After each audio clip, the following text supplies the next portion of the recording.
Hello everyone, আজকের গল্প বকের একটা পা। কোনো এক দেশের নবাব খেতে বসেছেন। বকের মাংস দিয়ে ভাত খাবেন। রান্না বেশ ভালো হয়েছে। প্রথমে তিনি একখানা রান খেলেন, দারুণ স্বাদ। তখন আরও একখানা রান পাতে তুলে দিতে বললেন, কিন্তু রান্না করার সময় মাংসের চমৎকার ঘ্রাণে বাবুর্চি লোভ সামলাতে না পেরে একখানা রান খেয়ে ফেলেছেন। তাই ভয়ে আতঙ্কে কাঁপতে কাঁপতে বাবুর্চি বললেন, হুজুর, ওটা তো বক পাখি ছিল। বক পাখির একখানা পা থাকে, তাই একখানা পাই রান্না করেছি। নবাব সাহেব বাবুর্চির কথা শুনে রেগে লাল হয়ে গেলেন। বললেন, শোষা, তুই কোন সাহসে একখানা রান খেয়ে ফেলে এখন মিথ্যা কথা বলছিস? বাবুর্চি, না হুজুর, আমি এক তিলও মিথ্যা বলিনি। বক বড় হলে তার একখানা পাই থাকে। আমার সঙ্গে বিলের ধারে চলুন, দেখবেন বক সব এক পায়ে দাঁড়িয়ে। নবাব একটু মুচকি হেসে খাওয়া শেষ করলেন। তারপর পাইক বরকন্দাজ সহ বাবুর্চিকে নিয়ে বিলের দিকে চললেন।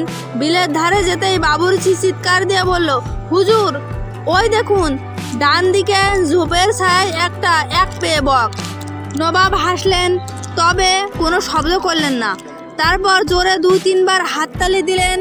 ঘাসের ঝোপের ছায়ায় আরামে ঝিমুতে থাকা বকটি হাততালির শব্দে ভয় পেয়ে উড়াল দিল। আর তখনই তার 2খানা পা বেরিয়ে পড়ল। নবাব এবার অট্টহাসি দিয়ে বললেন, কি হে বাবুর্চি, বকের তো দেখি 2খানাই পা। বাবুর্চি, হুজুর, আপনি হাততালি দেওয়াতেই 2খানা পা বেরোলো। ইস, সেদিন খাবার সময় কেন যে হাততালি দিলেন না হুজুর, দিলেই 2খানা রান পাওয়া যেত। নবাব বেশ মজা পাচ্ছিলেন, পরিস্থিতিটা তিনি উপভোগও করছিলেন। তাই হাসতে হাসতে বললেন, আমি কি জানতাম যে হাততালি দিলেই 2খানা রান পাবো? জানলে কি আর হাততালি না দিতাম? কিন্তু বাবুর্চি, আমি না হয় বোকার মতো হাততালি দেয়নি, তুমি তো দিতে পারতে, তাহলে তো আমি 2খানা রানই খেতে পারতাম।